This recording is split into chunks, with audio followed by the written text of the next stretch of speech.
Bihar police इन दिनों महाअभियान चला रही है, जिसके तहत वर्षों से पुलिस अभिरक्षा से फरार चल रहे वांछित अपराधियों पर कार्रवाई कर रही है।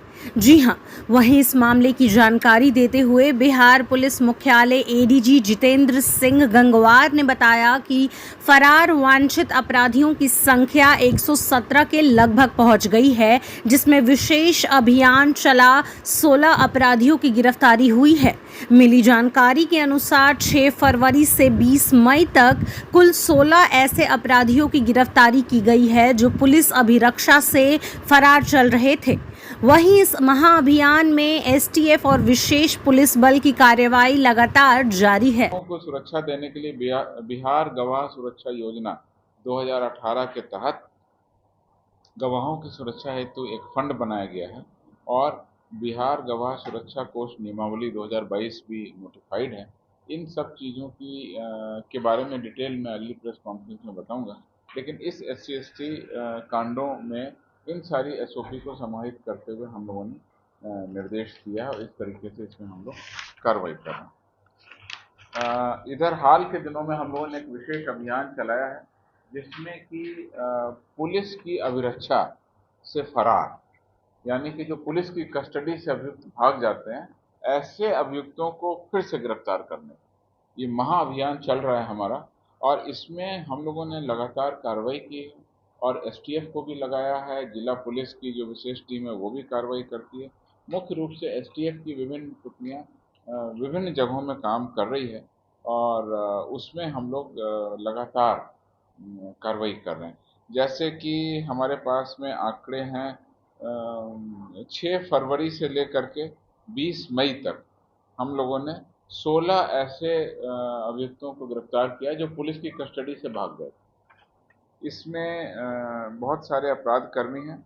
इसमें सबसे जो अभी हाल का अभियुक्त है वो है 20 मई को जो बिहार STF और दरभंगा पुलिस की संयुक्त छापामारी में पुलिस की अभिरक्षा से फरार अभियुक्त जो था मेहरे आलम, उस पिता।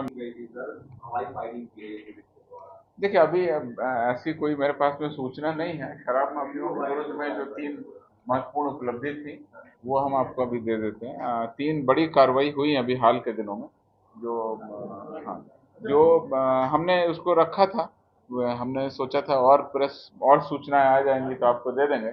3 अच्छी उपलब्धि हैं हमारे पास में, हम आपको अभी अवगत करा देंगे, प्रेस नोट में दे देंगे। पुलिस अभिरक्षा से फरार 12 को गिरफ्तार किया, तो कुल फरार अभियुक्तों की संख्या कितनी है ये भी जानना। वो मेरे पास में आंकड़ा नहीं है, लेकिन STF की टीम को अलग अलग एरिया वाइज बांट करके अलग अलग एरिया दे करके उनको दिया गया है और मुझे लगता है कि हम शीघ्र ही उस लिस्ट को समाप्त करते हैं।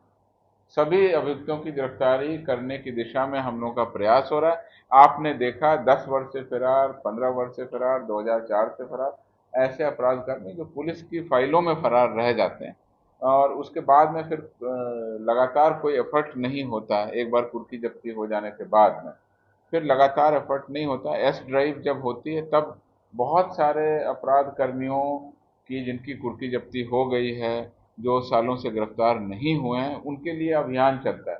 लेकिन ये एक फोकस अभियान है और बिल्कुल स्पेसिफिक अभियान है। जो पुलिस की कस्टडी से भागे उनके लिए फोकस अभियान है, जनरल अपराध कर्मियों के लिए नहीं है। इसके लिए हम लोग कार्रवाई करें और जैसा आपको बताया हम आपको सूची भी उपलब्ध करा देंगे और जिससे आपने SOP भी बनाई है और SOP को सभी जिलों को और सभी अनुसंधानकर्ताओं को सूचित कर दिया है। उस पर भी हम लोग लगातार कार्रवाई कर रहे हैं। उसके काफ़ी सारे बिंदु हैं, आपके सामने रखना चाहता हूँ कि घटनास्थल का अविलंब निरीक्षण करना है, पर्यवेक्षण और अनुसंधान के कांडों को ससमय पूरा करना है, आरोप पत्र और जो केस डायरी है उसको भी विशेष लोक अभियोजक जो हमारे स्पेशल PP हैं उनको भी दिखा करके उनसे भी लीगल वेटिंग कराना है कि कानून के दृष्टिकोण से हमारा आरोप पत्र ठीक तरीके से दर्ज हो रहा है कि नहीं। मुआवजा के लिए जो प्रस्ताव है, आपको पता है कि इस अधिनियम के अंतर्गत जो पीड़ित पक्ष है उनको मुआवजा देने का प्रावधान है, तो मुआवजा के लिए भी जिला कल्याण पदाधिकारी को प्रस्ताव समर्पित करना है। और आपको पता है कि मुआवजा भी अलग अलग श्रेणी में अलग अलग राशि का दिया जाता है और अलग अलग स्टेप पे दिया जाता है। कुछ मुआवजा प्राथमिकी के साथ, कुछ मुआवजा जो है वो आरोपक समर्पित होता है उस समय दिया जाता है।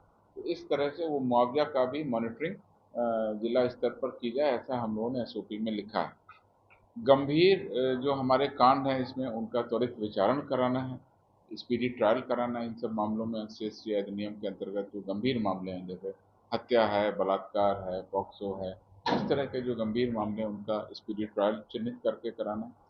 पीड़ित, उनके आश्रित और जो उनके विटनेस हैं उनको भी प्रोटेक्शन देना है, जहाँ तक ज़रूरत पड़े उनको जिस तरह के प्रोटेक्शन की ज़रूरत पड़े उनको प्रोटेक्शन देना है, ताकि न्यायालय में वो गवाही। पाया गया था कि एफएसएल से जांच प्रतिवेदन कुछ अप्राप्त थे, उनको भी प्राथमिकता के तौर पर शीघ्र एफएसएल रिपोर्ट भी प्राप्त की गई और उसके आधार पर भी कार्रवाई की गई। इन सभी कार्रवाइयों का नतीजा ये हुआ, एक तो अभियुक्त गिरफ्तार हुए और दूसरा अनुसंधान पूरा हुआ। तो मैं आपको बताना चाहता हूँ कि किस प्रकार से लगातार इन 3 महीनों में हमारी प्रोग्रेस हुई है। जनवरी महीने में, ये 2023 का हम बात आंकड़ा आपके सामने रख रहे हैं, 2023 के जनवरी महीने में इस अधिनियम के अंतर्गत 550 कांड दर्ज हुए, लेकिन हमने डिस्पोजल किए 829, यानी जितने केस हमारे पास में दर्ज हुए उससे ज़्यादा केस, करीब 150% केस हमने ज़्यादा डिस्पोजल किए। फरवरी में 548 केस रजिस्टर हुए, उसकी तुलना में हमने 915 कांडों का डिस्पोजल किया, 166% ज़्यादा केस हमने डिस्पोजल किए। मार्च में 664 केस दर्ज हुए, उसकी तुलना में 846 कांडों का हमने निष्पादन किया, 127% ज़्यादा कांडों का हमने डिस्पोजल किया। इस प्रकार से देखेंगे तो इस साल के 3 महीनों में कुल 1762 कांड दर्ज हुए, जिसमें 2590 कांडों का हमने निष्पादन किया, करीब 146%, या लगभग हम कह सकते हैं कि 150% अधिक कांडों का हमने डिस्पोजल किया।